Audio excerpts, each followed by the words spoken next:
So welcome back everybody to the show. Welcome Gordon to our show. Hi Peter.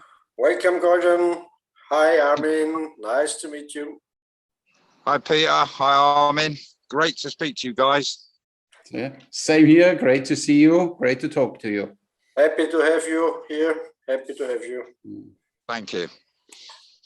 We are since years friends on Facebook, and I see what you do, and I envy you a bit because it seems like you live on your range. You shoot every day, 6-10 hours bow and arrow, and the next photos you post, you throw knives like a crazy, and you do bullwhipping.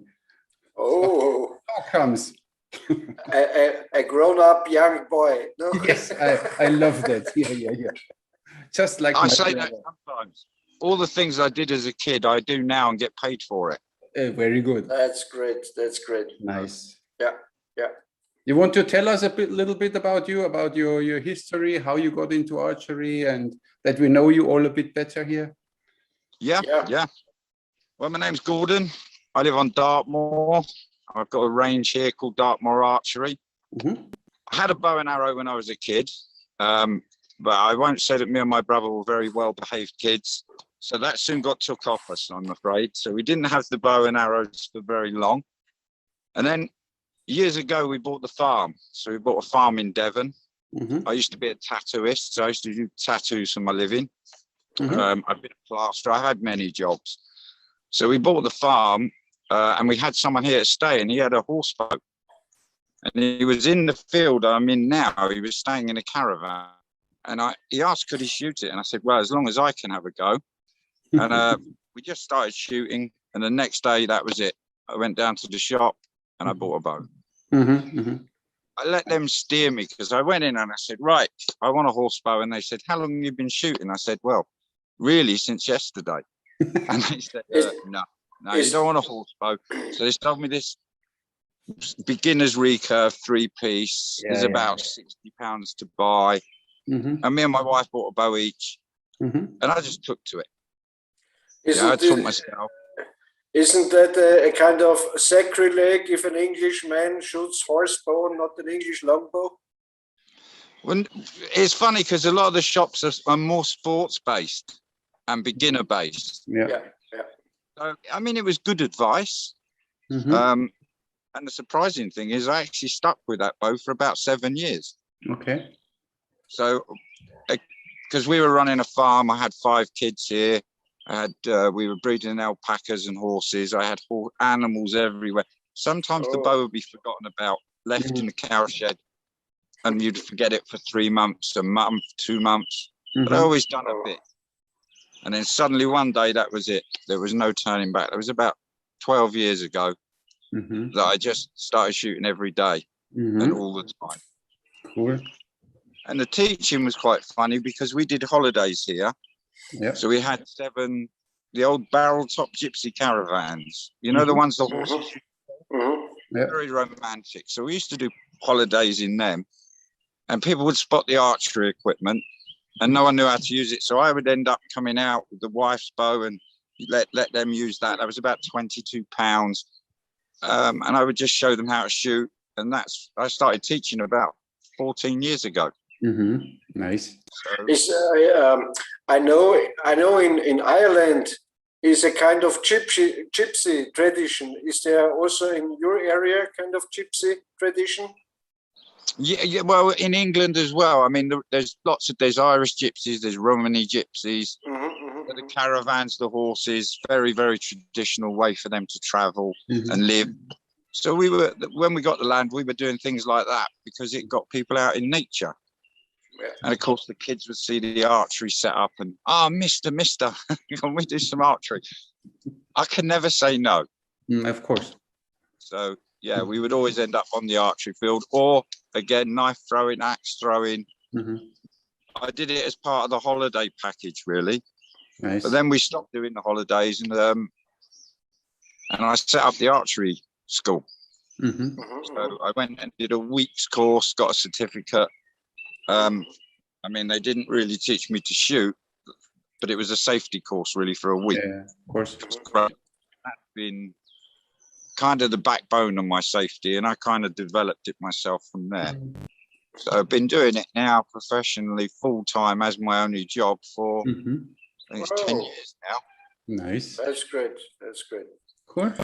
But you never were in English archery tradition, in English longbows, and yeah. I had one for 2 days and I snapped it. I've got a 30-inch draw. I didn't know much about the English longbow. Someone came and wanted to sell it. It looked new. It was lovely, but I really liked it. I was doing really well with it, and then it went crack. So You're too strong.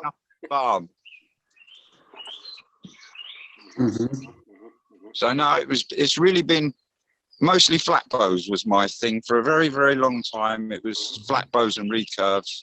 Yeah. I bought a horse bow. I just used to shoot it, 3-finger release. And then suddenly I started to discover the thumb release, then Armin. I thought it took me so long to teach myself a standard archery that I'm not doing it. So I actually watched some of your stuff and thought, right, this is it. And I'm like an illness. I couldn't put it down. This Armin is a little devil. He takes the good people from the true belief, from the true spirit, and puts them into thumbing. Look, Peter, you simply need to see it right. When you play a guitar, do you pluck the string with 3 fingers, or do you pluck each string with 1 finger? Yeah. But archery isn't playing a guitar. It's a string instrument, my friend. Yeah, that's true. It is. And it can be a bit highly strung as well. Yeah. And Gordon, and so on your farm, you're offering to tourists some archery and workshops or so? Yeah, all the time. I'm open 7 days a week. So we do a lot of beginners. So people that want an experience in archery. So I offer both styles of archery on offer. So you can learn thumb release, Slavic release, or you can do just 3 fingers, start them on the snake bows. Love them snake bows. Yeah, me too. Snake bows and best for beginners. Best bows around for the money. Yeah. And for beginners, ambidextrous, everything is just great with the snake bows. Yeah, I've got a lot of them here. So, and you can get them in 3 different poundages. So yeah, and also for children, small ones. Yeah, really helpful. When I discovered them, I was like, this is the best use of plastic I've ever seen. And they shoot very well. They shoot very fine. Nothing wrong. They're nice and soft. So with people, it's getting them to feel it. And getting their head to stop working, relax, start to feel it, start to, it's always a self-improvement program. Exactly. From the person that arrives here to the person that leaves, you see the growth in it. That's what I love about it. Some people come, I'm no good at anything, and I'm, I can't do anything, and you're like, that you will easily do this. It's everywhere the same. We talked after this topic before, Armin and me, especially in archery. People who are good in nothing, they can be good in archery. They can have their success and a good feeling, good spirit. Archery is a wonderful thing. Yeah, definitely. It's good for people. I mean, at the moment, especially, people need to come outside, start to be in nature and, breathe again. So I'm doing a workshop for teenagers, like a warrior camp, and also based around the hunter. So I have lots of 3D targets, and they'll go in the woods. And if they want to eat meat for dinner, they've got to go out and they've got to hunt for it. Nice. So they've got to hit the 3D, not real animals. That's illegal here. They just got to hit a kill on the 3D, and then you can say, okay, you've got meat tonight. Otherwise, you come back with no kill, no meat. Then you get only salad. Yeah, of course. Then they'll all abandon the camp after the first night. Really cool. I like this way of living. Very nice. We also have, you might not have seen it. Have you seen paintball archery? Yeah. with the foam tips. Yeah. No. I don't know if I can show you. I have one here. I'll try and grab it. Sure, Okay. sure. Paintball. This is a compound bow with an air system Oh, on the end. yeah, I know. That's fun. That's fun. And you just whip back and it just pumps air through it. Yeah. It's as powerful as the guns. Yeah. Great. So Great. people can experience being the hunter and the hunted at the same time. Nice. That's a great. I always wanted to make something like that for traditional bows, but it works best with a compound bow, of course. Yeah. You It's could the only time I've used the compound, but I'm not against people that use them. no, but we could use, in ancient times they had these pellet bows. So they had in the string they had a small pouch and they shot small pellet pebbles to hunt birds or something. So you could put there maybe a paintball but it's dangerous that you don't. It's too easy. I mean, it's too less weight for the bow. It's like dry firing. They're special for the pellet bows. They only shot small pellet pebbles, so they are not very heavy. So you need a good bow which can handle dry firing. But I've seen someone do it. Accurate as well. The guy was just. So I have seen it. I think it was a lightweight bow, though. Yeah, of course it is. Yeah. I mean, you don't shoot a very heavy projectile, so a lightweight bow is enough. Because this device. Talk, Gordon. Yeah. I say when you work with the public, though, you have to cut down all possibilities of them hurting themselves. So even teaching slingshot catapults. Yeah. Sometimes you just shoot their hand if you're not careful. Exactly. That's the danger. Yeah. And when you let them run and hunt and then they forget about that and then because they are on adrenaline and then they shoot themselves, it's dangerous. Yeah. I'm always when you're with the public and people, you have to make sure that all your safety is just tight all the time. Always. That's main priority always. I had marked archery 8 years and there was not one incident. Even when we did combat archery with the foam tipped arrows, even their safety is always number one. Gordon, when Armin is making his archery schools and workshops, the only stuff which gets hurt are the hearts of the girls. No. Yeah. Yeah, no, like I say, put safety first and then you can have fun. Yeah. But if anyone's in danger, it's just not fun. Exactly. So we keep it very strict here. And Gordon, are you watching our podcasts frequently? Yes, I've been watching. You like it? Yes, definitely. You like them? Yeah. Yeah. I was interesting with this fast shooting. I tell you, I've had a go at it. My brain just doesn't work that fast. You need to switch off your brain, isn't it? I know, but I'm just archery to me is just the biggest menu, and it's an open book. So I try all sorts, and so I never shut the page. But some of it, I say, look, I'll come back to that. I'm not quite getting that. I'm not quite getting this, or so. And every day is a school day, so it's endless learning. Exactly. And of course, when I opened up the Eastern archery page, I'm still very much learning on that one. Yeah, me too. I asked about the podcast because, some people are saying, they talk shit and they talk about politics and, conspiracies and so. But I think that's better than just talking straight about archery all time long, no? To making some fun and telling some shit.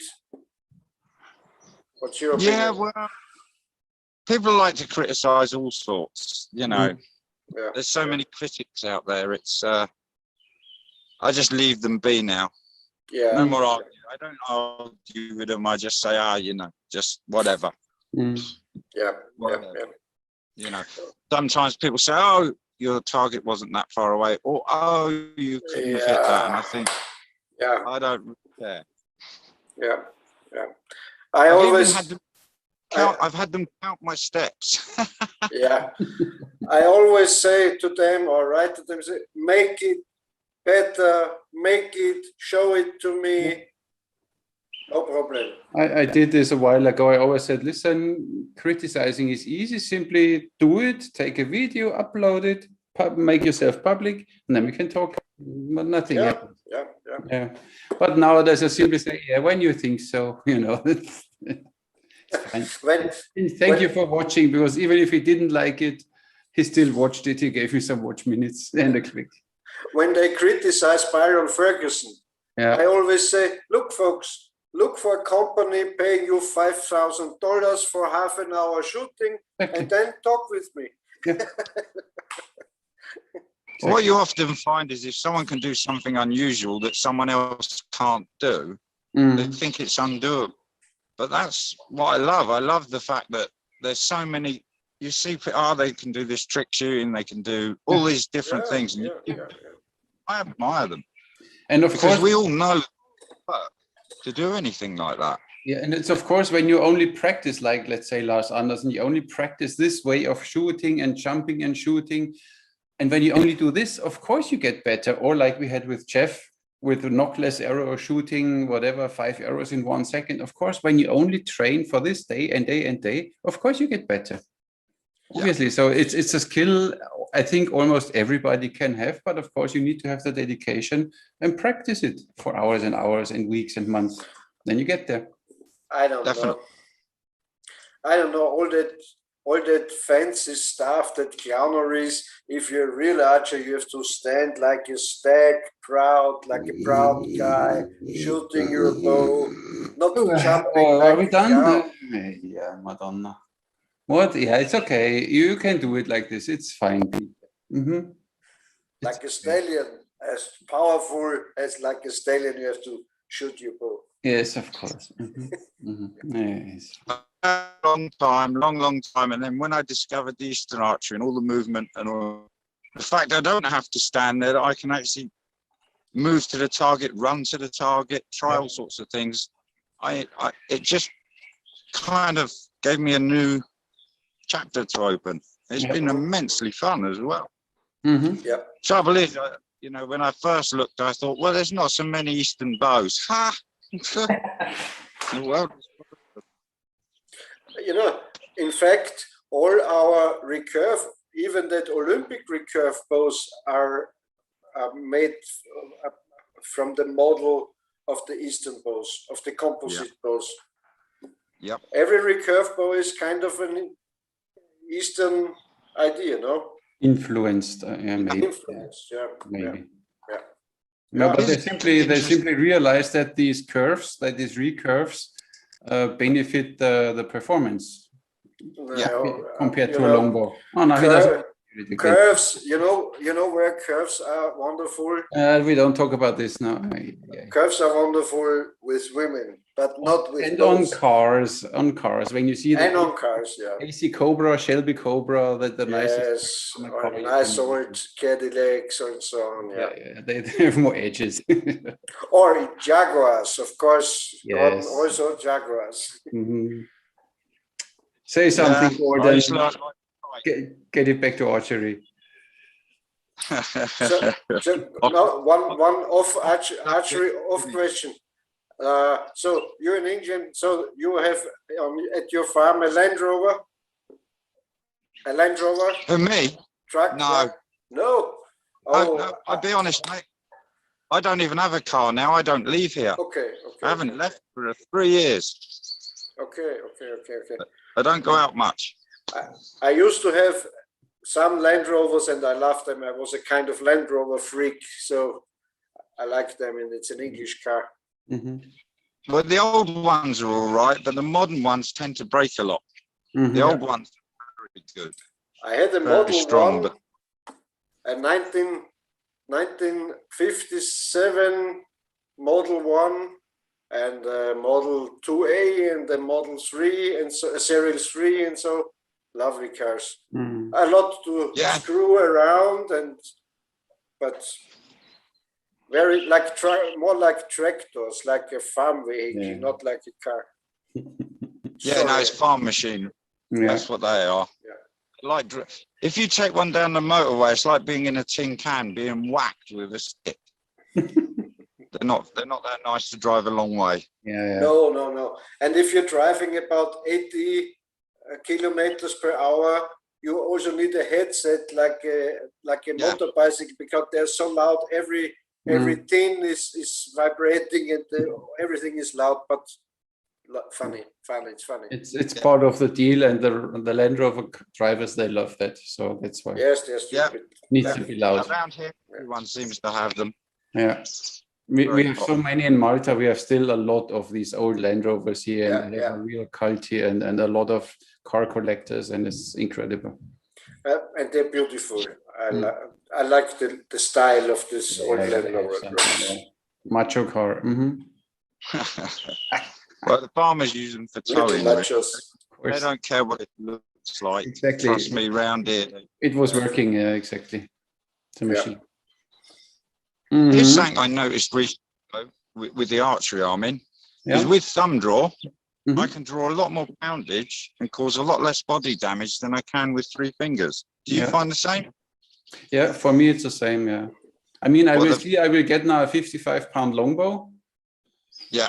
And then I see how this feels, and back to 3 fingers. I don't shoot 3 fingers very often. That's why I can't tell anymore. I'm only in thumb shooting and sometimes Slavic. But yeah, for me, you have the shoulder position differently, or I don't know, or the longer draw, something helps. Yeah. Never too late to become a real man. I mean, never too late. Because of this longbow. No, it's simply I want to try this Howard Hill style, you know. But I don't get it from America. I get one from the UK. Yeah. There's one ready. Lee Anker, he posted last time one, a 55-pound. But stay with bamboo limbs. Yeah, I don't know what it is. I said, listen. No. If the limb wood is too heavy, it's not a good bow. I will ask him. Stay with bamboo. See, that's what you get. Get a traditional Howard Hill bow, and then it needs to be bamboo, you know. You know, back then in the 1980s, early 90s, Cherry Hill, Howard Hill's nephew, made these Cherry Hill longbows. I'm sure you know them. And the limbs were made of action wood, you know, that glued maple. Yeah. I think it's mountain maple or how it's called. And these limbs are way too heavy. That's why they had that hand shock. That's why everyone said, "Oh, Hillstyle, you got the hand shock." And so I never felt any hand shock with a bamboo bow. Yeah, I will ask him. I use a flat bow a lot, but I tend to use carbon limbs on mine. I like on a flat bow carbon. The 2 bows I shoot the most are fully carbon loaded. No fiberglass. Like the way they... No carbon. Instead of the fiberglass, it's carbon. Yeah. That's always seems to be with a flat bow. My favorite style of bow is the carbon loaded ones. I mean, I've had many flat bows and recurves, very many. So I don't keep so many bows nowadays. There's no point in having a big stack of things. If I don't shoot them, someone else gets it. So they tend to come and go. What kind of arrows are you using, Gordon? Mostly carbon. But I've got a lot. So I've got for the Eastern archery, I need 34-inch, 33-inch, and then I can use a 31-inch for my standard archery. So I've got all different weights, all different sizes, and also I make a lot of wooden arrows as well. So I shoot carbon and wooden. Which wood do you use? Variation. It depends. I very rarely buy them. I usually make them because I'm not very kind to arrows. I'm not very careful with my arrows. So, you know, you come out with a lovely set of 12. I don't go home with a lovely set of 12. And often I'm coming out with the ones I fixed from the day before, and then I'm coming home that night with the ones I've broken on the day. Seems to be the way. Part of the game, yeah. But carbon was too expensive once, but now you can get carbon arrows at a good price, a decent quality. So they're affordable now to shoot. Yeah. And you have a 3D range around your farm with animals? Yeah. I've got about 80 3Ds here. Oh, 80? So I have a lot here. I'm on the range now. There's loads and loads here, right up to a full-size bison. And then we have them up through the woods as well. So my poor dogs, they don't mind me taking a bullwhip on the walk because I just keep moving with that, or a catapult. If I take my bow on the dog walk, they're like, you know, because they know that I'm going to shoot 3-4 arrows and then I've got to go and get the arrows. Well, you miss and you're looking for it. As far as my dogs are concerned, they've ruined the walk. Nice. Now we have a little bad connection again. Now you're back. Yeah. Sometimes it's freezing up a little, but it's okay. Nice. Yeah, I do have a lot of 3Ds here. Yeah. One day we need to come over to him and visit him. Yeah. Invite a few other archers, make a big party. Yeah. Well, it's 26 acres here, and it's got woods, lowland, highland. Move all the targets around. So my little Land Rover's something I drive around here. That's just the best.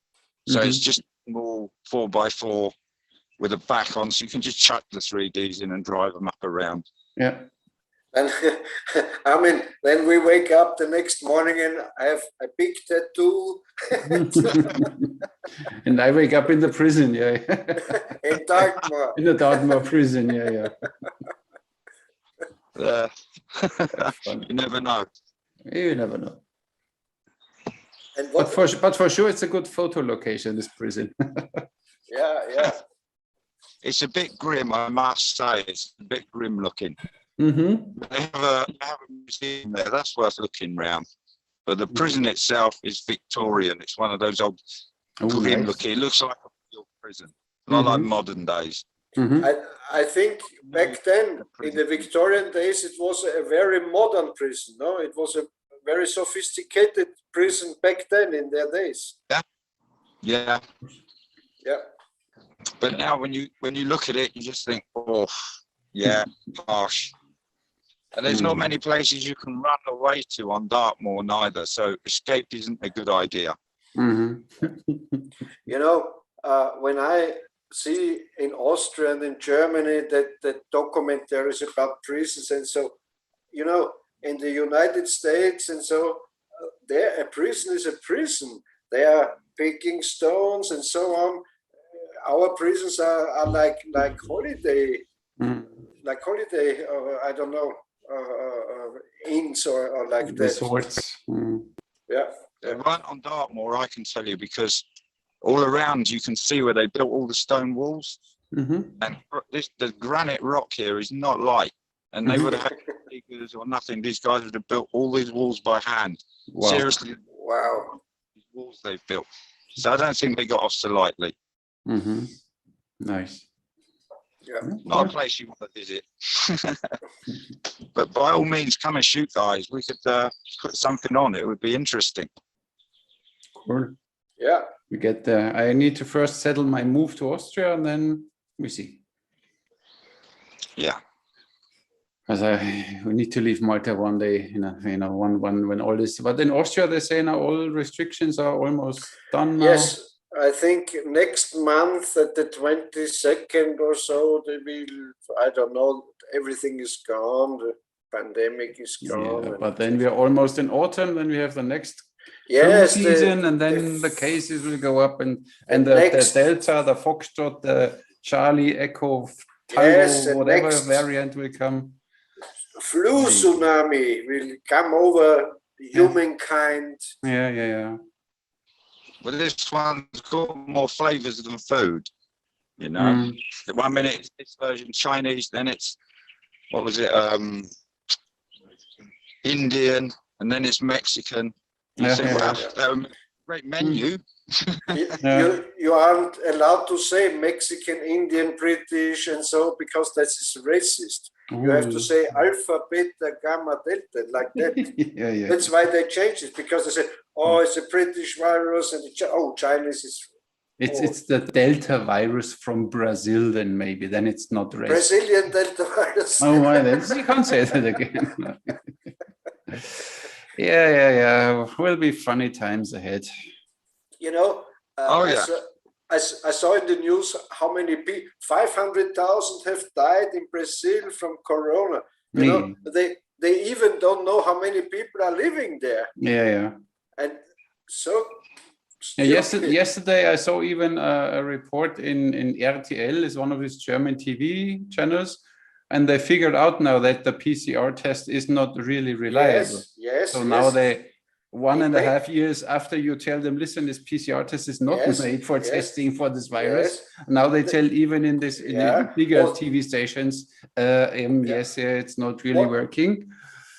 What the Aluheads said 2 years ago, the mainstream now finds out. Yeah.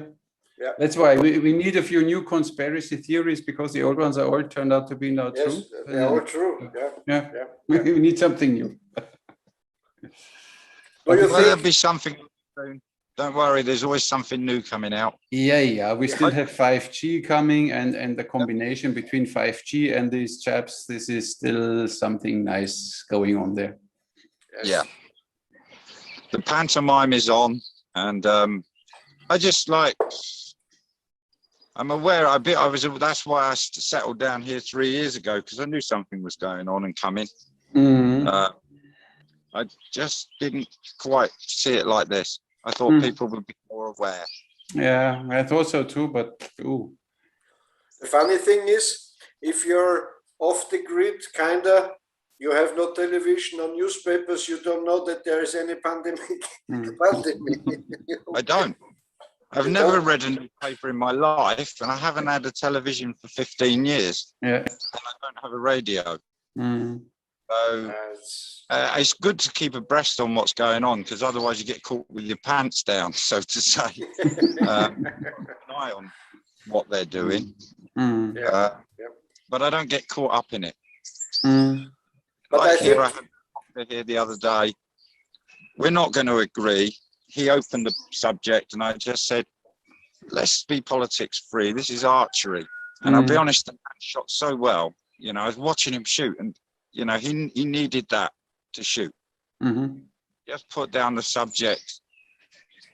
You know, let's forget that and get to archery. And you know, he did it, and I've never seen him shoot so well, this guy. Nice. I did give him a horsebow for the first time though, Armin. Ooh, nice. People love them.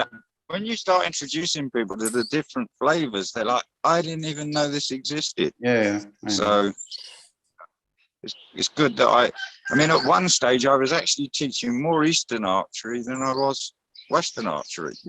But it's swapped back a little bit now. For me, it's still easier to teach people, complete beginners, with 3-finger draw, arrow on the left side and the draw, and then have kind of an anchor point.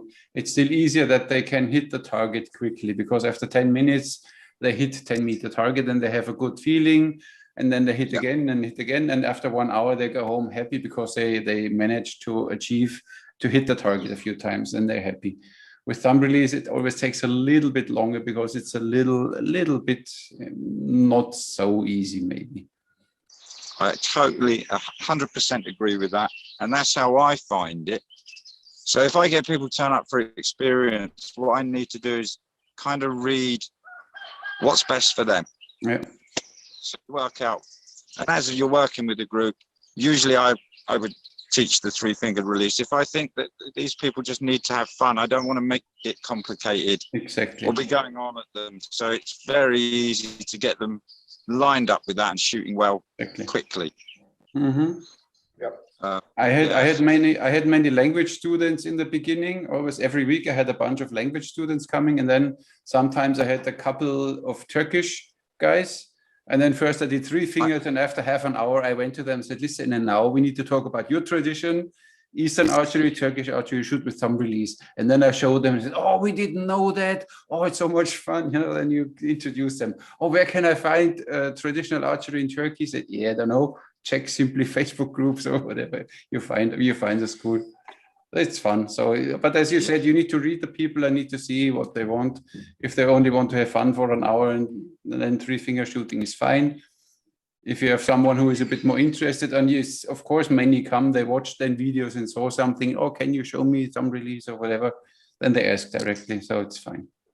And we are good enough to show everything, so it's fine. Yeah, it takes a bit longer to get them through the smaller points. Yeah. And to feel it.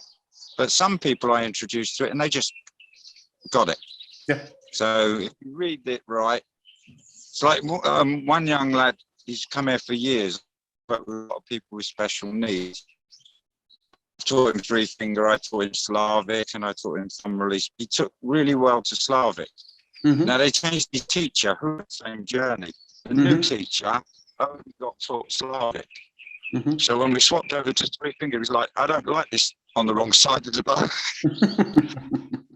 Slavic on the other side, doing it properly, he was saying to me. Yeah. And he just couldn't shoot. When we changed him over, he was just, but give him Slavic release.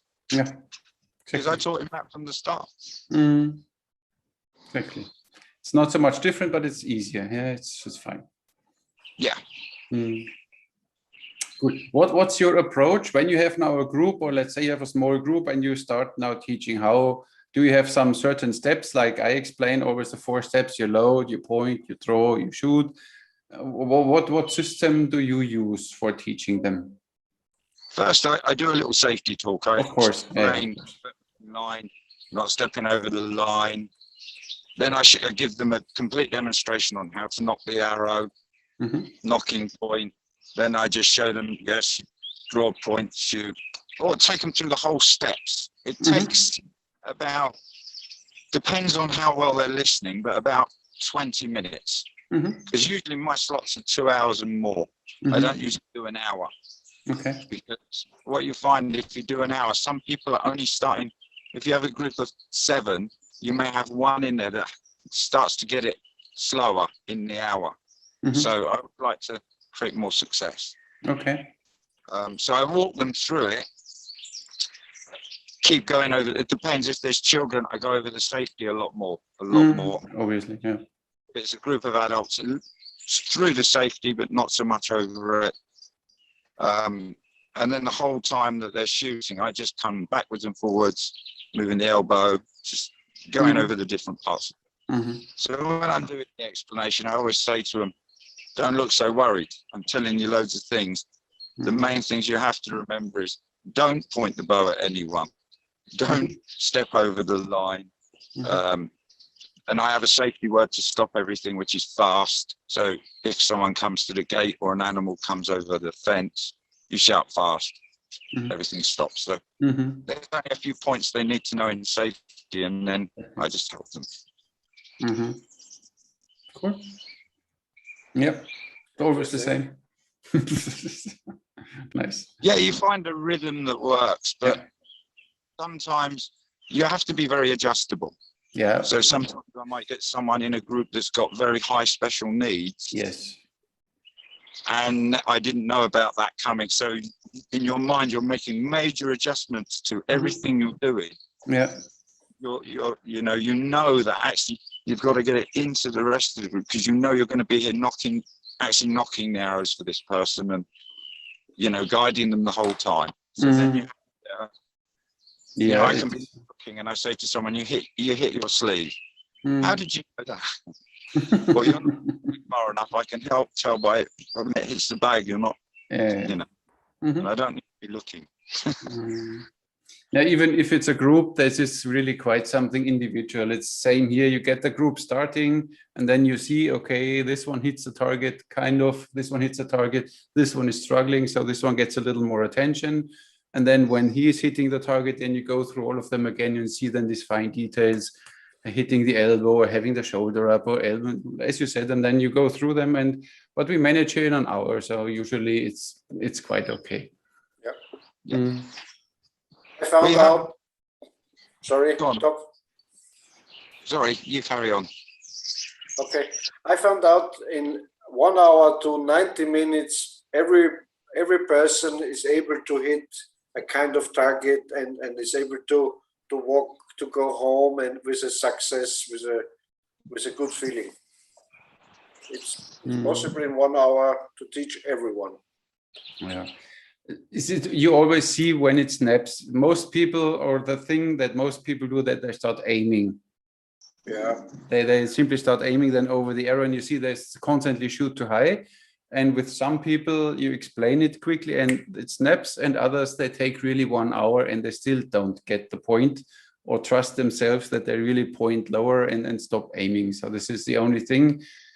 Sometimes one doesn't get it in an hour and shoots constantly too high, but we have big hay bales, so he shoots above the center, but he still hits the target and still has kind of feeling that he did something. What's interesting, because you talk about aiming, when you have beginners, starters, and these are rifle shooters like hunters or military personnel, they are in most cases able to hit the target with aiming because they have some kind of idea how to align their body to the target and so on, because they are rifle shooters. Yes. So they have an idea about it. Only when they can choose the anchor point, when they draw then to the eye and aim over the shaft, then it's fine. But when you tell the middle finger to the corner of the mouth and they still aim with the tip of the arrow goes always too high. This is the only thing, and this is, you correct this and then it's fine. I mean, it's not rocket science, you know, it's an instinctive thing. It's like you throw a stone, you look where you want to throw it, fine. You know what is very similar?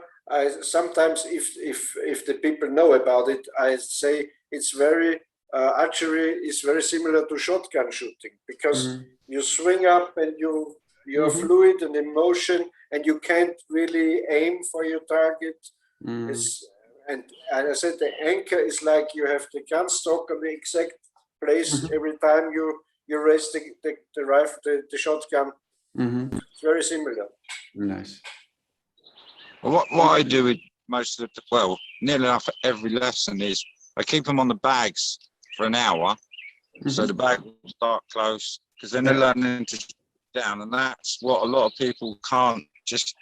Once they can hit that, they start to move back and back. Once they can get a grip on the bag all the time, then we go to 3D. Nice, yeah. Their level of success. So if they get to a peak, and we've got half an hour, 20 minutes left, that's when we do the action knife throw. And I suggest it because I don't want to see a group go to the peak and then leave when they're starting to miss because they're getting tired. So I use the action knife throwing as a get them to their peak, let them have a lot of success, and then how do you want to try this? And no one says no. Yeah, makes sense. Gordon, aren't in Devon a lot of old ancient stone circles and excavations and so on? I think in Devon there are a lot of Bronze Age and so on, no? Yeah, there's stone circles. There's one just up from me, just up here. You made it. Where I am is Dartmoor, so I'm in the national park. So it's kind of unspoiled. You're not really meant to be my illegal archery business and my illegal house. You're not really meant to do much in the Dartmoor National Park. Yeah, but archery is one of the most or less harmful to nature, because you don't harm nature when you shoot some arrows as a sport. When you consider it as a sport, it's in the list. It's number 2, I think. Golf is, I think, number 1. Stupid, but yeah. And there's a lot of game in the national park. A lot of deer. A lot. Yeah, they run through here all the time. Because you're not allowed to hunt with a bow. I don't have a gun. It's very hard to get in the UK. But I do have 3 hunting dogs that are lying over here in the grass. But even now, they made it illegal for my dogs to hunt. Now, I sat all the dogs down and I said, listen, guys, the government said you can't. But they haven't listened. The dogs won't. Of course. So occasionally we do end up with a deer, yes. And you even are not allowed to have a shotgun in the UK? No. Some people are. They would never let me have one, though. Yeah, they know you. Yes, they do. No, I would never, ever, ever get one. They would just laugh if I asked. No. But a bow, yes, I'm allowed a bow. A crossbow as well. You can go and buy a crossbow. Okay. Fair enough. I don't like them though. I've had quite a few, but I never use them. And again, with the public, it put their fingers too high. So I don't let the public use them neither. Yeah, no. Yeah, it's dangerous. Yeah. Yeah. Every weapon you're able to give to a person and it's cocked and you know that's dangerous. And a crossbow is dangerous because you can handle it with the bow. With the bolt cocked and Yeah. Well, things go wrong with safety catches. The crossbow, it's not really my thing. I'm not really. The archery really for me is mental freedom. So I don't think to shoot. I just empty my mind and just draw the bow, look at my target. So it's a meditation. Yep. So I see that this now is really good for people's mental health. It keeps me on the good track. So I don't do yoga anymore. So this is my way of just being in nature. I can hear the birds singing. And then here so long enough and you're not thinking, you can feel the birds singing, you know, you're part of nature again. I understand. Gordon, you're always part of the nature. I agree. Yes. I always, I'm a little controversial to that. Oh, we are so far from nature and the humans and the nature. We are the nature too. Yes. I agree. Yeah. I'm out in nature. I'm outside. Well, today me and my boys have been cutting all things back and taking bits of fence down. We're out all day. I'm either playing with the horses, walking the dogs, or shooting a bow, or teaching. And is there fishing allowed in the national park, or is there good fishing in your area? Yeah, there is. Yeah, there's some reservoirs just over the back. So we're not near the sea here. We're kind of really inland. So yeah, there's some good fishing here. I like fishing. For trout, no? Yeah. Trout. Yeah, trout fishing. I used to do a lot of carp fishing when I was younger. Yeah, it's fun too, yeah. And if you go fishing, you drive away from London, it's like, just bring me back to nature where I belong. Yeah, fishing is also a beautiful thing, a wonderful thing, fishing. I used to do it a lot. Yeah, why don't you do it anymore? I have done enough. No, but when you like something. Yes, maybe I will. Maybe I will. Yeah. Why not doing what you like? That's why you're here on the planet. Yeah. Yes, I have a plan to catch some trout in some next week or some. I will cook them. You can write in the book again then. How are your books doing? English versions? How are the books? Today I worked on the English version, but every day I have some professionalists. How is it called? Tischler. How is it called? Tischler, carpenter. Carpenter and so on. And that's why I don't do a lot. Oh, you're so busy. Peter. Oh, poor guy. Wait a second. And today I put on a nice bow rack where my bows are hanging. And why didn't you put it in the back wall there? Then we would see it when we do it. That's this kind of living room. It's behind. In front of me, here's a big bookshelf. And there's a space behind about a meter, and there are the bows and the arrows and so on. It's nice when you see it and we don't. Yeah, it's fine. Thank you. I will take the camera there the next time when it's finished. Finished. So you can see my porn room. So knife throwing, Gordon. When did you start knife throwing, and which style do you use? I started as a kid because me and my brother were that sort of kids, air rifles. We had air rifles. We had throwing knives, throwing axes. That's what we did for our childhood. Yeah. Here I teach straight throw, military spin, and just spin. And then me and my son, we play about with everything. So can we throw it under our leg? Well, today we were trying to hit a poly ball with an axe by throwing it over our back. No success there today, but we did have success the other day with that. So we'll try, you know. Here I have a lot of different axes. So I have from a big double-headed axe right down to all sizes. Axe throwing is quite easy. Yeah, it's easy to, and it's quite safe as long as you have the right kind of axe, right kind of boards. So you make sure you've got something that's sprung steel that comes flying back. Yeah, I saw this one video of one of these. They are blooming now in Canada. I think these axe throwing bars, and I saw that they have then these small ways and then a target on the back, and there was a lady throwing, and the axe bang and came back, and she was ducking a little, and the axe flew like this, and she it's fun. It's not fun. No, if I saw that happen once here, I'd review every, you know, we check everything that we buy.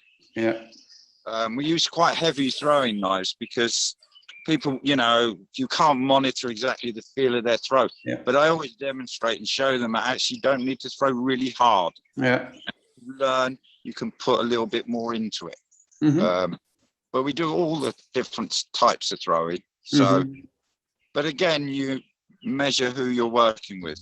So if it's someone that may struggle, what I'll just simply do is, here's the right place you throw from, just do a spin throw. Get some in the board. Same with the axe. This is the throw over your head, in the board. That's just for knife throwing. Some people will be here all day. Of course. For knife throwing, we use now palm trees. You know, we have a lot of palm trees, and when you have a disc of a palm tree, it's quite soft. So even when you have a light knife or you throw it in a slight angle, it lands like this and it still sticks and it doesn't bounce back. So it's quite safe to throw these things. Of course, you can't throw axes or hatchets there because they will explode. But for lightweight knives or medium weight knives, and even for nails, we throw nails as beginners. Everything sticks there. It's just nice. So they would not stick in hardwood. You know, if you will have hardwood, the end grain target.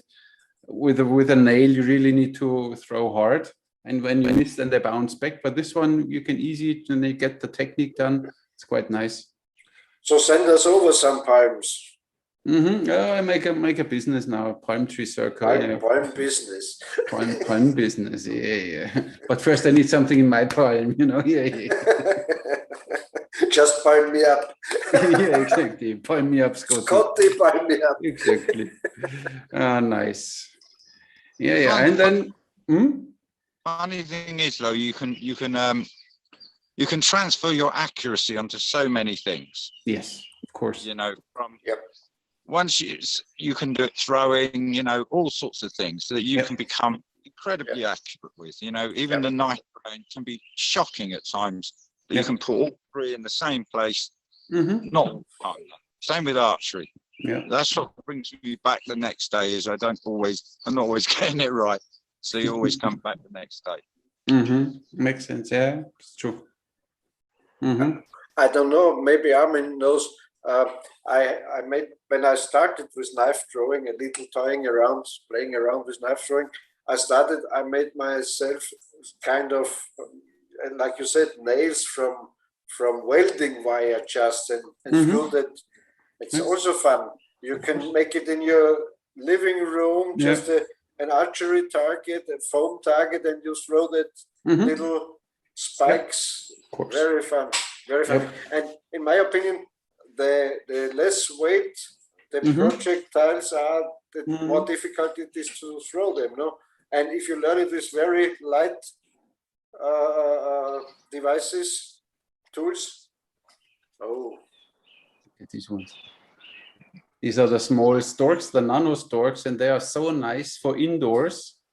Look, this is like, that's all. And they are so nice to throw indoors and at a cardboard or at a foam target.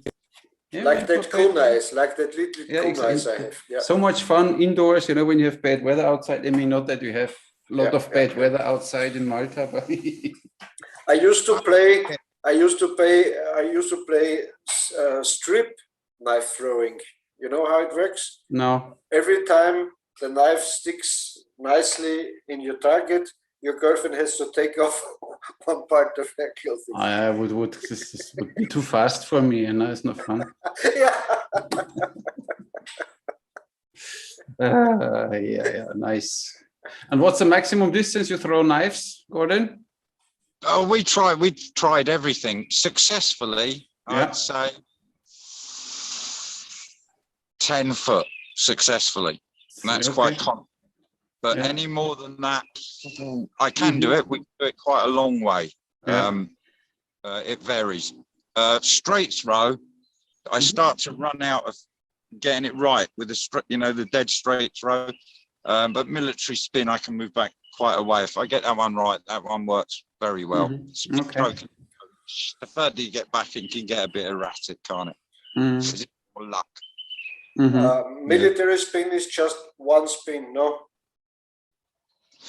Well, you hold the knife facing forward. So instead of holding the knife on the handle, no?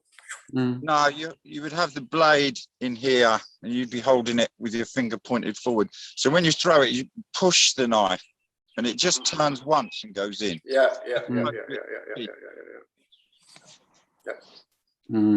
Find that the most effective throw. I have seen, I think on YouTube, some guys, they are throwing really far with this military style. Yeah.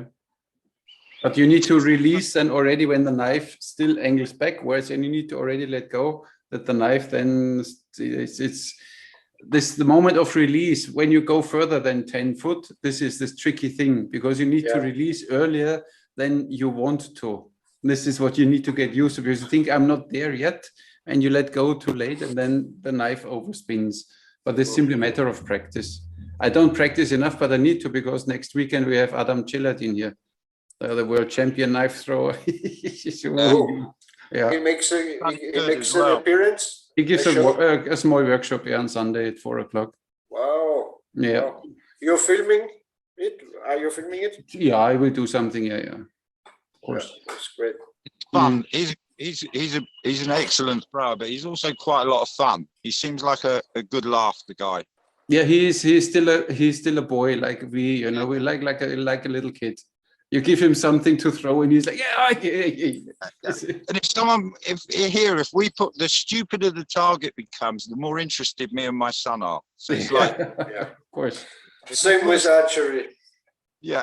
Whereas in archery, if I go and put something small out there, suddenly he's awake. Right. You know, so the harder it becomes, or the more the challenge, the more we. Of course. Nice. Yeah. And bullwhipping, how did you get into this bullwhip stuff? Because this is what interests me, because I find this interesting with I saw last time a video of a guy, he had a play card between two water bottles, and then he kicked this card. I mean, they can be quite accurate. I have no idea, because I never did it, but this is what interests me. Really accurate, really down to very accurate. I mean, the guy you're talking about is one of the best in the world. Yeah. But we get a lot of success with accuracy. So I did it as a kid. See, same as the bow. My dad used to go to the pub. Someone would bring something into the pub for sale. My dad would buy it, bring it home. Me and my brother would get it. He would forget we've got it. We'd be at it, you know. Same as the bow. He never thought we'd string that, but we did. But then my son, I got one for him, and I went to demonstrate. I hadn't touched it since a kid, and I made a hell of a mess of that. So I thought, right, I better get one. So I got one, and then it's like everything. You learn to do one thing, you think, oh, well, you know, you start watching, watch someone who's really good, and you think, all right, I'll try that. And you just, so what I tend to do is I've got a really short one, and when I take dogs on a walk, I take it with me. So, you know, you'll see these nettles, and you're like, you can cut them. Yeah, exactly. And I did that every day. But But the nice thing about it is you learn to become like the whip. So, you know, like in your Thai kick things, you're doing a nice movement, but at any moment you can add to it, the whip. It's kind of like catch up.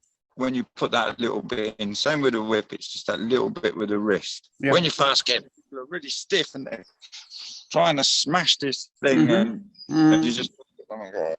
Yeah. But as soon as you relax, and it's a really nice thing to learn to flow with. Very accurate. Very. And what length or something would you consider a good beginner's whip? Is it longer better or shorter better? What's better? 5 or 6 foot. If you get any with a longer whip, you're working very hard to get it to move back, and then you have to wait, time it, and bring it forward. The shorter the whip, the faster it moves. Okay. So if you want to do tricks, 4 foot, you can do a lot of tricks, but it's very quick. So the movement back and forward. 5 foot is that's the best all rounder, I think. So cool. I have some here. This 5 foot paracord whip is because they load it with shot. So this has got shot in it. It's got little balls in it that make it heavier. You can leave this in the snow. You can leave it outside. I could use this all day in the wet. Yeah, it will not be ruined. But leather. Yeah, leather maintenance problem. Yeah, of course. And something's died. That's not traditional. That's not traditional. The animal died for this one, you know. Nothing's died. Exactly. How boring! How boring! I like them because I live in Britain. If I had a leather whip, I'd use it once a year, because as soon as you get it wet or it touches the ground, it starts to stretch. You know. Just kidding. Just kidding. And of course, you got this end. It's a nunchuck. That is just in itself. So distancing, no problem.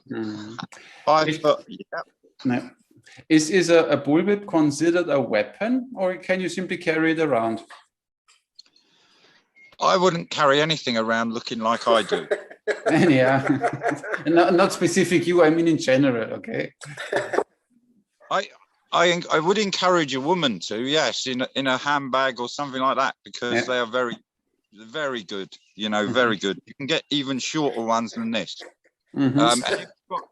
These do over 700 miles an hour to crack.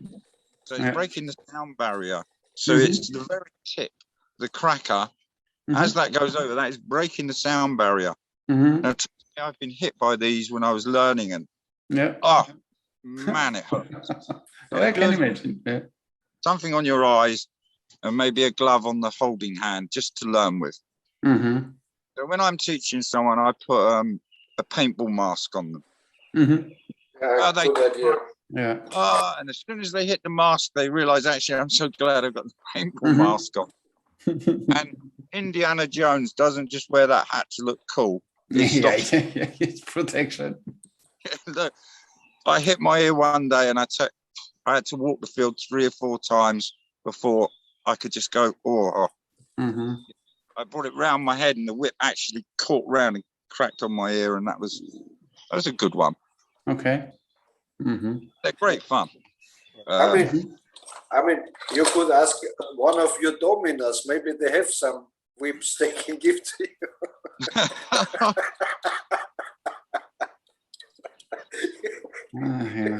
See, Gordon, what I have to deal with every week. Everything goes back to women. And not this. No. I mean, I don't want to say anything, but you know, I'm used to long whips, so because you know, but it's fine. It's fine. Okay. I don't like to see Armin's bedroom. It's full with whips and stuff. And horrible.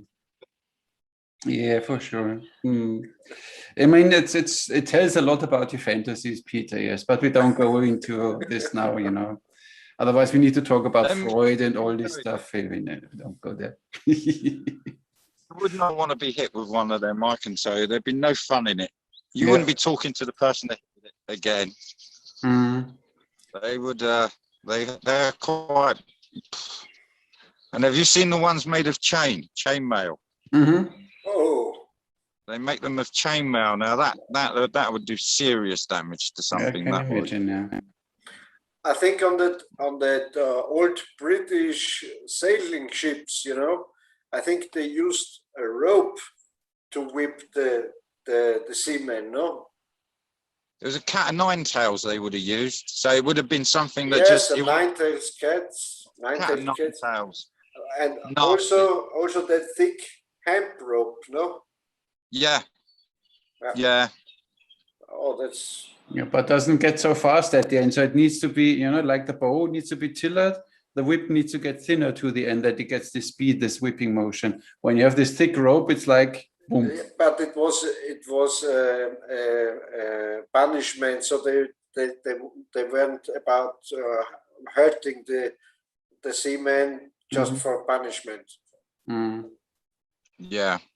Yeah. But how much is a good 5 foot rope, Gordon? A 5 foot whip, 5 foot probably whip. 70 or 80 English pounds. How much? About 70 or 80 pounds. 70, 80 pounds, okay. And the paracord ones last and last. When I first started, I bought leather, and to be honest, I never used them. They all started to fall apart, and they were a lot of money. So the paracord one, if I can't break it, no one can break it. Exactly. I just have things, and they say, "Oh, this is unbreakable." You know, this throwing knife. Yeah. Bing. Yeah. Oops. It's an unbreakable axe. They said these handles are unbreakable. Well, it was kind of my fault. It was a freezing cold day, and I took it out and threw it. It wasn't unbreakable then. Just boom. So these things last here. They're made to last. Yeah, that's good to know. Nice. Oh yeah. So you live in your fairy tale land every day. So what shall I do now? Oh, I shoot some arrows. Well, now I whip them. It's awesome, really cool. When you live there, that was always my idea, to have an archery range where I really live, so that I have a house there and I live there and I can do everything archery, knife throwing, and you do it. So that's why cool, very cool. You know what? You can't be a rich man and do that. I had to give up the dream of having money.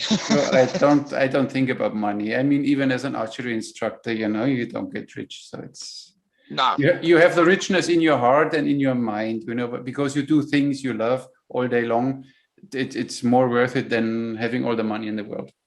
I agree. Absolutely agree. I do. Occasionally, though, it catches you on the odd thing and you think, oh, you know, I've had really good jobs that pay well, but yeah, my richness comes from the fact that I can do what I want when I want. Exactly.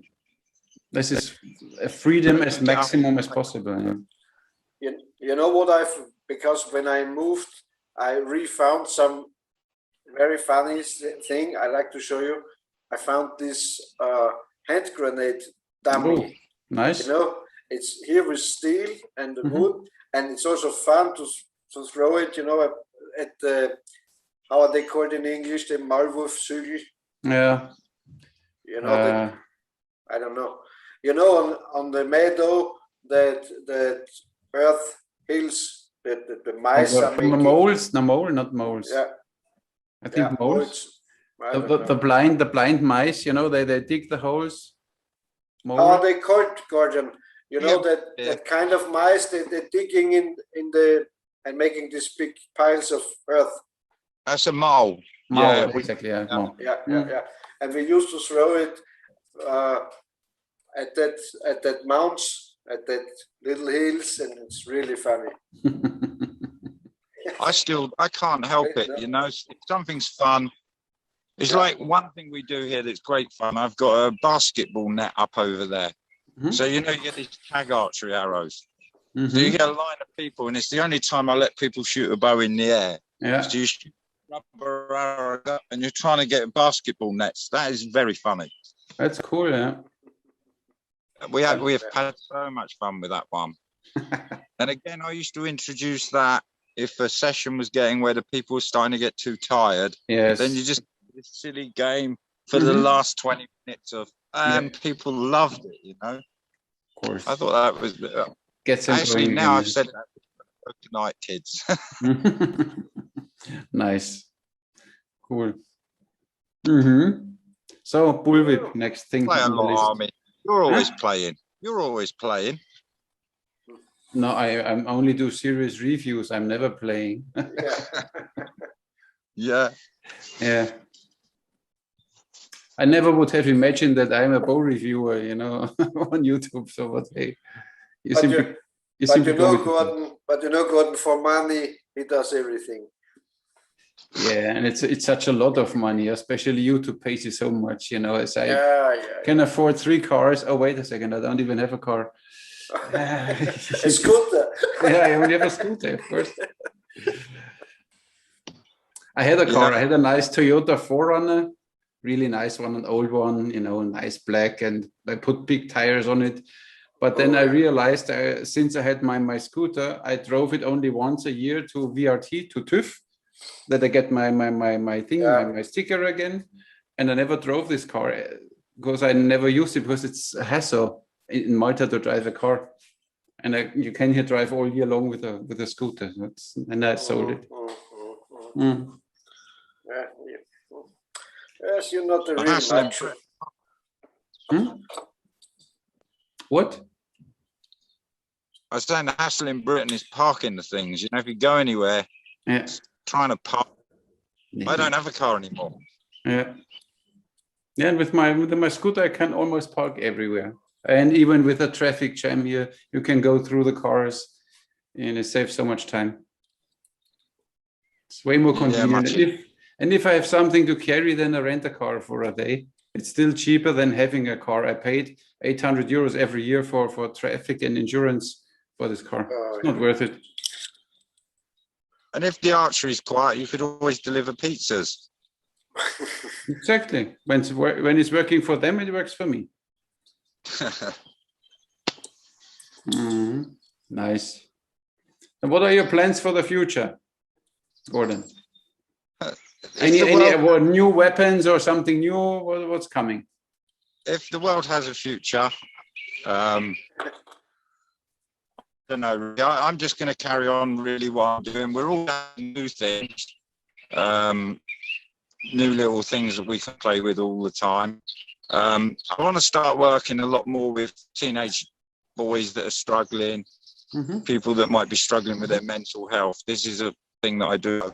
That I'm really putting in. And, I mean, you know, if they keep locking people down. So, you know, and I'm open. If they shut the world down, I'm still open. Yeah, nice. Can't shut people down. And you know, these folks are very relaxed because they have a lot of drugs. They take a lot of tablets, so they are very cool and relaxed. So they're easy to handle. Well, yeah, there is problems. Just joking. With the youth now. Just joking. No, it's a very problem, to be honest. A lot of the youth, you know. So we're just trying to do our part here to help, to offer them come back out. Very good. I've got a survival teacher coming in, so we're going to teach them survival skills. We're going to do the archery in the hunting style, and then also bring in the warrior style as well. So let them see what the warriors of old, how strong they were, how strong men once were. As opposed to, because I get people here sometimes, you give them a bow, £30, and they're like, oh, this is really strong. Yeah. My daughter at 12, she's £32. Wow. But not usually 25, but she can be £32. Nice. And sometimes you give it to a fully grown man and you think, and he's struggling. Yeah, that's shaking. Yeah, I know. Because we talk about warriors, I have to bring it now, of course, on the table. What do you think about female warriors, Gordon? I think women are fierce warriors. You know, in different cultures, they were revered and they weren't put down, you know, as weaker. They do need to strengthen up a little bit, because I get a lot of women. I teach as many women as men. And what I find is that you can't let them go past the snake bow very often. Yeah. But I did have one lady here, and wow, what a big day for her. Yes, so she come with her husband, and it was all, my husband's great. My husband's going to be great at this. Actually, to it. like a duck to water. And she was a big lady. She said, I'm very strong. So I gave her a bow. She pulled it easy. And in the end, she was shooting my hunting bow and my buffalo, which is 30 meters, and grouping like this. Nice. I just go, oh, you know, I've never seen a woman shoot a 55-pound bow. Nice. So she was a vicar. Yeah, a Fred Bear, that one. That was the Fred Bear Grizzly. Oh, nice bow. Yeah, we have on here now. She works even now at the range. It's Julia. She just turned 18, and when she came, I think maybe half a year ago, she was barely able to shoot a 20-pound snake bow. And now her last bow she got now for her birthday is already a 35-pound bow, and she can draw, stand without shaking. She is really working her way up. Really nice. So it's Brilliant. Because because the Dalai Lama is teaching her. No, I'm not working there at the range anymore. I'm only there and tell stupid things like I always do, and annoy people. But she's good. So you think that we had female warriors in the past? Yes, definitely. Where they? Where?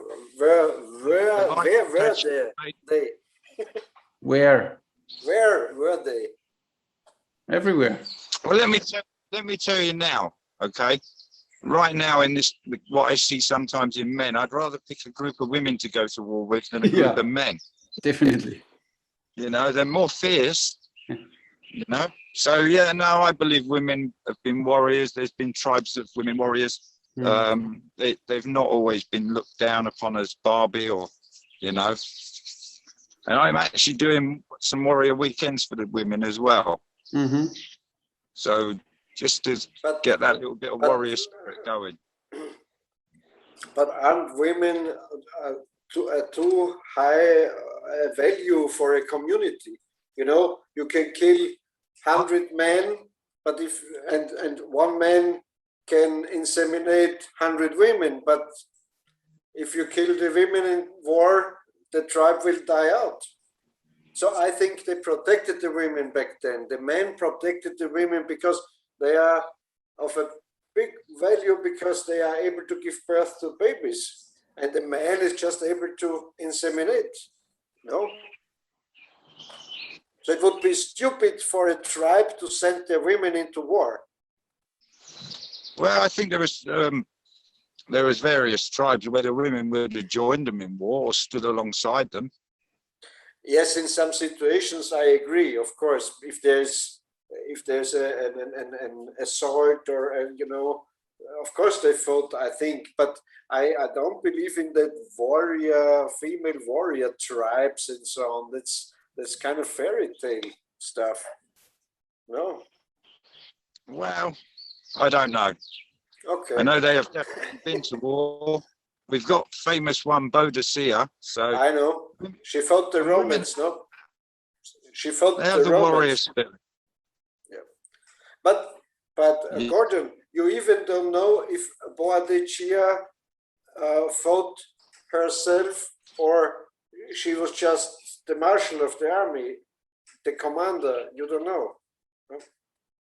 No, you never know. I mean, at the moment, everything looks a bit scratchy. So everything we've been told through the whole history of the human race at the moment, I'm not sure about. You know, so you look at history and you think, okay, yeah, it's a guideline. Nothing's really definite. Yeah. And on the other side, there's nothing against, it's always said, under a strong general, there are no weak soldiers. So, and if she's a strong one, then she will have good soldiers on her, so it's fine. I think Boadicea fought because she wanted revenge for something, no? I don't know. I think her husband was killed by the Romans or so. True? I don't know the story. I'm not too sure. I'm not very good at stories or reading things like that. But I do feel at the moment that, you know, if you wanted to put an army together the way men are nowadays, you'd be better off asking the women. Yeah.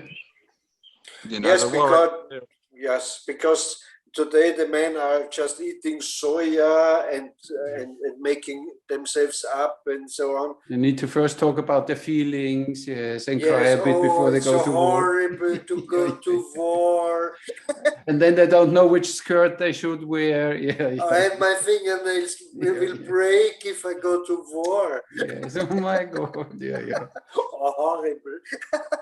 I think society kicked it out a fair bit. You know, it kicked out that everyone, you know, must conform to this, and so I just think people have got a lot weaker, and that's a great time then to impose what's going on around them. And everyone's really weak, just start putting these new rules in, and no one's going to really fight back. And Gordon, you know, it's really crazy or stupid what the feminists are talking, because if you're talking about successful women and strong women and so on, then on the other hand, there must be unsuccessful women and weak women. So what's the point? I don't know. They say men are afraid from strong women. I'm not afraid. I like weak women. I like strong women. I like. They're talking the women's down, not up. The feminists say, "Oh, we have to protect them and so on." If they are strong, you don't need to protect them. No. I mean, my daughter's strong. She's 12 years. I've got two daughters. She can do everything we can do here. She throws knives, throws axes, she shoots a bow well, she shoots a catapult, and she's got a little air rifle. And I mean, you know, we don't treat her like a boy at all, because she's far from that, but she's far from a little girly. She joins in with everything. And that when she shot that 32-pound bow, it was a bow I had here, and she said, "Can I keep it if I can shoot it?" And I thought, "You're not going to shoot it." Yeah. Now she owns the bow. It cost me a bow. So I don't. Yeah, but you were so proud. Come on. Yeah, very proud. Yeah. Very. Yeah, they are. One bow less. Yeah. Again. My kids, they're all just saying, "When you die, we'll take this, and I'll have this." And when I die, they'll have to share out some crazy stuff. They're going to be going through my stuff, going, "What?" But we got plenty of things to keep us entertained here. You have blowguns too? No, I really want some of them. It's finding the right one, and then they're illegal. How can you make a blowgun illegal when you can have a crossbow? You know, how can they make that illegal? Yeah. You're not allowed knives. You know, you mustn't have a knife past. I carry a knife. We always have one on my side, and sometimes I go from here to get my shopping, and I'm in the shop with my knife because I don't take out a spare every day. I'm always carrying a knife. Always. Okay. Show your knives again. Here we go. Yes. Spider Co. Yeah, I'm more. This is my latest knife. My little. The small one. Yeah. Look. Yeah, but he has good finger skills. He's well known with these very small things, you know. Just to cut off the brass strings. You know? Yeah, of course. Knives also become an addiction, don't they? You know, you have your normal knife you have on your side, then I've got my Leatherman, then I've got a machete, then I've got a bushcraft knife, then I've got I have a lot of knives, axes. I can't help it. Yes, spears, sticks. I've got some really good spears. But that's something again. It's fun to use a javelin. Yeah, with an atlatl. It's quite hard actually to get a long throw with a javelin. Yeah, it's quite a hard thing to achieve. Not easy. And then you get someone who's quite good at it, and suddenly they'll throw it and it'll go, you know, right across 50, 60, 70 meters. I'm lucky to get it 35. And you know, it's a different situation if you get hit by a javelin. Yeah. Compared to an arrow. We don't play catch in them. We don't play catch with them here. Cool.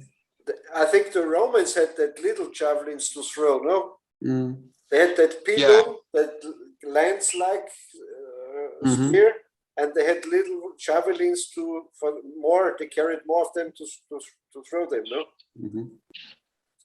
I think that Roman army, that legionnaires, they're very sophisticated warriors with their techniques and formations and so on. But they wouldn't have gone so far. They wouldn't have gone so far around the world unless they were. I still think that place. I still think it controls Britain. Yeah. Even Britain thinks they control Britain. Which city was that? I think Julius Caesar built a wall around the city to enclose the city, and then because he was attacked from the outside, he made a second wall to protect them from the outsiders who attacked them. I don't know. Wow. I'm not so good in history. History is just one damn lie after another, isn't it? Yeah. Most probably. Yeah, it gives you guidelines. I mean, I'm interested in it, and occasionally when you're looking at the archery, it's interesting to study the tribes and how they were, and then the interaction. So, how the bows moved around, especially in the East, that it's surprising you didn't see more Eastern bows in Britain after the many wars of bringing them back. You know what the stupid guys told me? In Britain, they had no composite bows because the weather is so wet and it's raining, and so they get unglued, and so humidity can be a problem. Yes. Yeah, it always rains here, especially on Dartmoor, a lot. So it's not so easy being an archery teacher when more than half a year it's just absolutely pelting down with rain all the time. But you do get some good spirited people that will come here because we've got a barn along here, so we can shoot out from the barn, but you still have to go and get the arrows. And like in a dojo, like in the Japanese shooting stand, no? Yeah, like in Cuba, they shoot out of the house and they shoot out of the house. Yeah. But they have a guy who picks up the arrows, so you don't have to go for the arrows. In Kyoto. Yeah, I need some of them. That's a good idea. Archery is a good reason to go for a lot of walks. Exactly. The further you shoot, the further you walk. Yeah. This is what I always tell the people when you have beginners and they miss the target and the 10-meter target and the arrow goes a little further back. Said, no worry, hiking is included in the price. Yeah. I don't make them look for arrows for too long if they lose them, because like I say to people, you don't really want to pay me to walk around here for 20 minutes looking for finding it. No, they have a minute. When they don't find it, then back to the shooting line we continue. And at least it's a bad arrow because it didn't hit the target. It's not a good arrow. Okay. Yeah. We used to joke like that when at the 3D tournament, when they miss and they looked for the arrow half an hour, said, let that arrow go. It's a bad arrow. You didn't hit the target with, so it's a shitty arrow. When you've been doing it a long time, though, you just kind of go, when you're going to find it and when you're not. Exactly. You take them in my woods and you just have this smile on your face when they turn up and they have like a very expensive set of arrows and you think you're going to walk into the woods with them, but you won't be walking out with them. Because I don't backstop all my targets.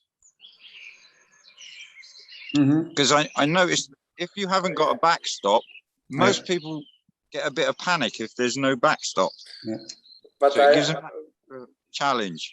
I dislike these backstops because this is so they could go to a target stand on the meadow in the woods. There should be this 3D and no backstop.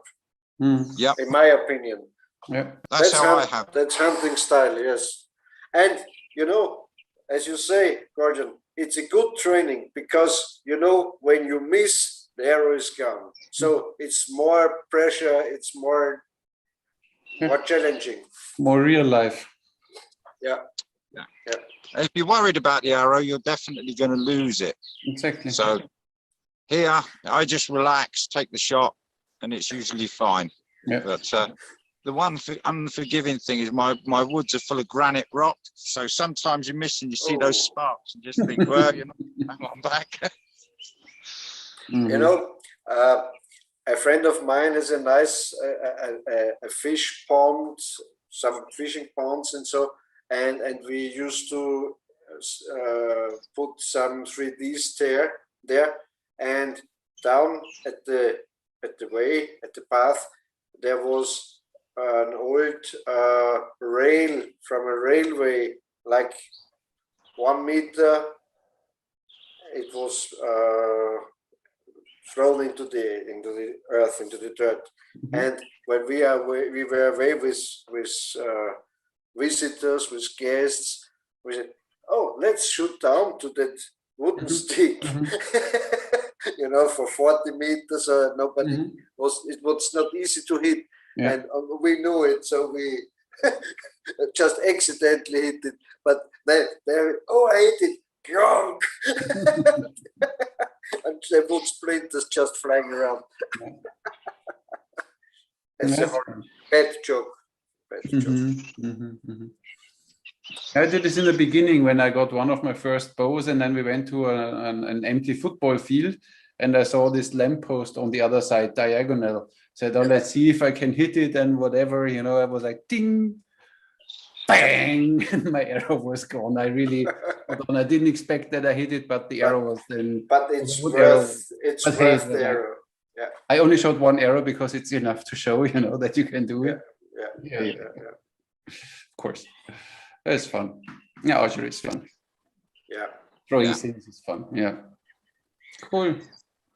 Yeah. So, if you have something, your famous few words for everyone who wants to start archery, Gordon, what's important? What's your essence? Yeah. Oh, God. Always keep an open mind. Don't judge others for what they're doing. And enjoy it. Keep it so it's always fun.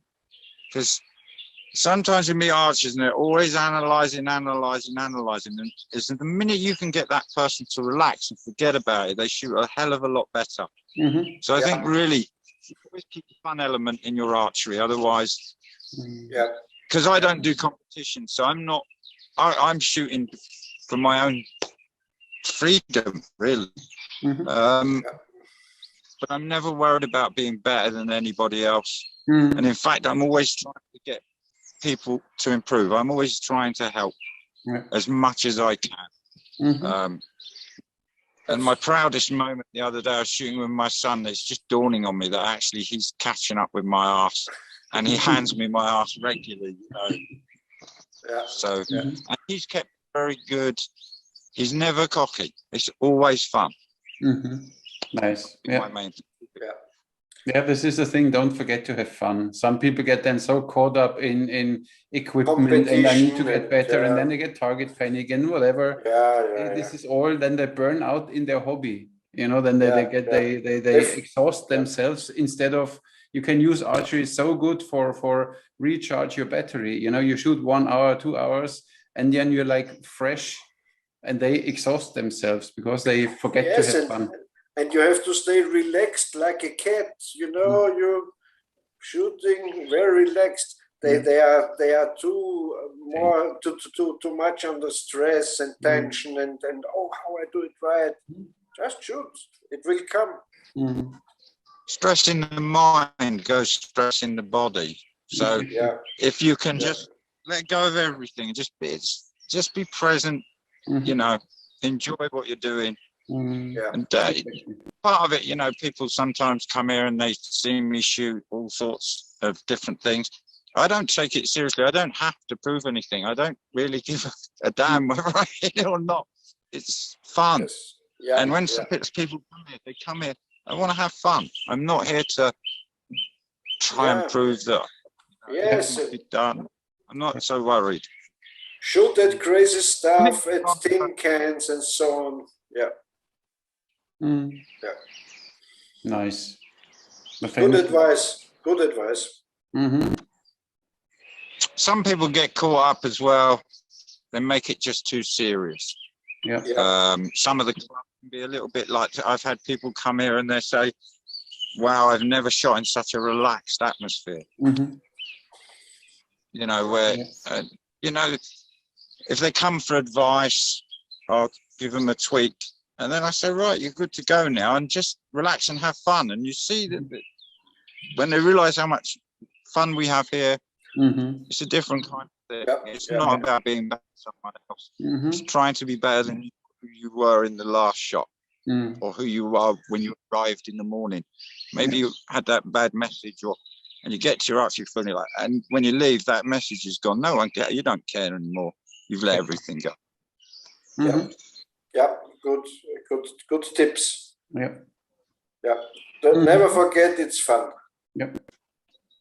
If it stops being fun, do something else. Go and get some golf clubs or something. And always try and keep it fun for others. If you're a teacher or if you're somewhere and you're of a higher level than someone else, reach and try and help, but nicely, you know, not this is, I've had someone work with me once and he was saying to the kids, this is wrong, that's wrong. And I said, we do triangle. It's praise them correct. So I love the way you're standing, looking good. Would you mind just bringing your elbow up a little bit? Because if you keep saying this is wrong, you're just pulling people. Especially with the kids, they hear it all the time that they do things wrong. That's why they come with such a low self-esteem. And then you simply let them go. Very good. And now simply try to get the elbow back there. Look, and try to get your shoulder blades together. Keep the hand there. And then they hit the target and they go home. You know, they come like this and they go home like this. And then you know you did something. And on the other hand, what you're saying is true, Armin, but the opposite is also true, because today it's not modern to educate the children. In archery, you have to educate and they have to listen to you. And if they make it just like you tell them, they are hitting the target. So they learn, okay, if I listen sometimes, it's not a bad thing. I have success and so on. And you can be very, very, how you call it, strong. You can be very, I don't know. They have to do what you're telling them. They can have fun, shoot for fun, but now we're making this lesson and try to make it like I show it to you, and then they have success, and you can be very straightforward to them. I think it's about motivation. When you motivate them, don't give them courage, don't disencourage them. The thing is, when we have a group of kids here and one boy is really not listening and misbehaving, I simply go to him and tell him, listen, you're a footballer, right? You're a soccer player. Yes, how do you know? Because they never listen. They know everything better. I don't know what training they get. They don't know how to play football, but they know how to complain. And they think they know everything better. I said, look, now you leave this beside. Now you're not a soccer player. Now you're an archer. You know, I shot maybe a few arrows more than you. You shoot, of course, way better football than me. No, but here this is, you know, now listen. And then they stop. They get down their wall, and then they open up, and then you get them shooting. It's interesting. Yeah. Oh, you learn a lot about people, and the most important. You get to know people. Is always keeping an open mind on my teaching, because you don't know who's going to come through my gate. I don't know who they are. I don't know how they're going to act. I mean, I've put the archery into a lot of programs. So I worked for 2 years with young people that were getting in trouble with the police. So they were in a lot of trouble. The sentence was to come to us. And I was teaching the guys that were teaching them. So we were teaching them as well. And I put archery in the program, and we got instant success with them. I had the same. I did the same. with their mobile phones, not listening to the people. And I brought archery to the program, no mobile phones, and they used to smoke. There was no smoking on my range. I got their full attention, and these were kids, they couldn't get their attention. Really woke them up. And then these are kids from the city. Now I've got them going through all the woods and shooting at the rubber animals, and they come out here and they're wearing bright white trainers, and I'm like, you know, this is a farm. £80 for these. You say, well, that's why I wear boots. But Gordon, I want to ask you, where do you require your clients for your workshops on your farm? And so beside that youth or children, if you got adults who like to learn archery, how do you contact them? Or you get them from Facebook or from where? I've got a website. I'm quite well known around, so lots of people say about it. I've got to step my advertising up, because since we've opened, I've been quiet, very quiet. There's not many customers. But to be honest, it's given me a chance to catch up on some building work and jobs to do around here. So, but I do need to advertise it and get more out. But generally, people find me from the website. Some years can get very busy. That's great. And word of mouth as well. And one event or one lesson, how long do you make it? 1 hour, 2 hours? Always 2 hours. 2 hours. 2 hours, yeah. And then lots of people that come back from mentoring, they can be here from 5, 6, 7 or 8 hours. It depends on them and how long they want to shoot for. But generally my lessons are around the 2 hour mark. And what are you charging? What are you charging to people for 2 hours? £15 an hour per person. Yeah, that's okay. I'd say £15, fine. Yeah. I heard it if they break up or lose stuff, there's no charges. You know, you lose 5 arrows, who cares? It's part of archery. I lose explode arrows every day myself. You know, and some days I don't. Now, I remember I had always a family coming on Sunday morning. It was the parents of the daughter and the boyfriend of the daughter. They always came every Sunday morning, 4 people shooting. And then the daughter went to the UK, but I think London, to study.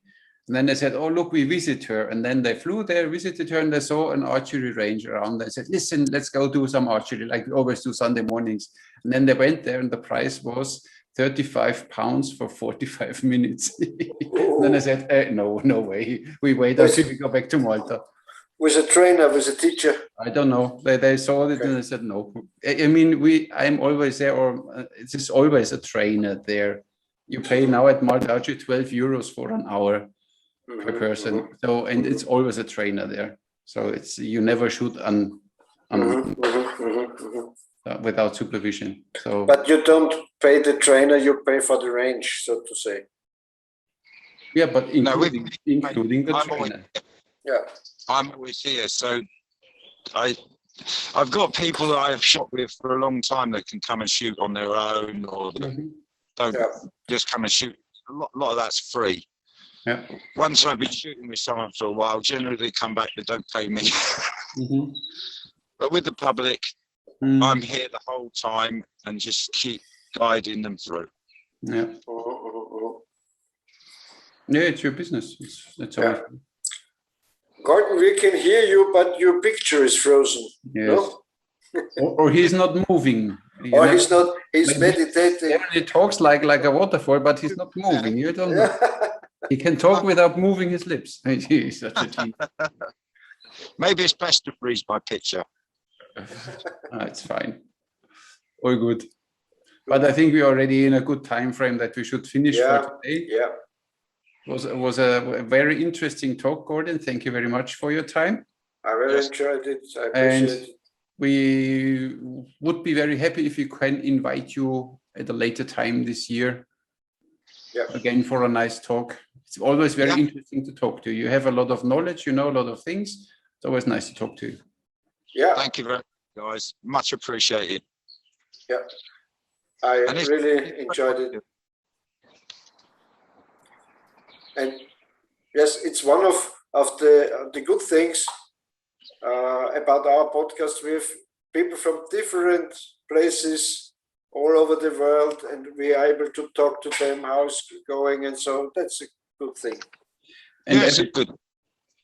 Yes, and everybody has a story to tell, and everybody knows something. Especially when you have an instructor, there's always, it's always a lot of knowledge and a lot of wisdom. When you say something, you know that it's because you experience it. It's not that you read it somewhere, you saw it on a YouTube video. You really know what you're talking about, and that's why you're a very valuable guest for our show. Yes, thank you very much. I agree. Oh, I said this very nice. My God, I'm getting better in this. Oh, yeah.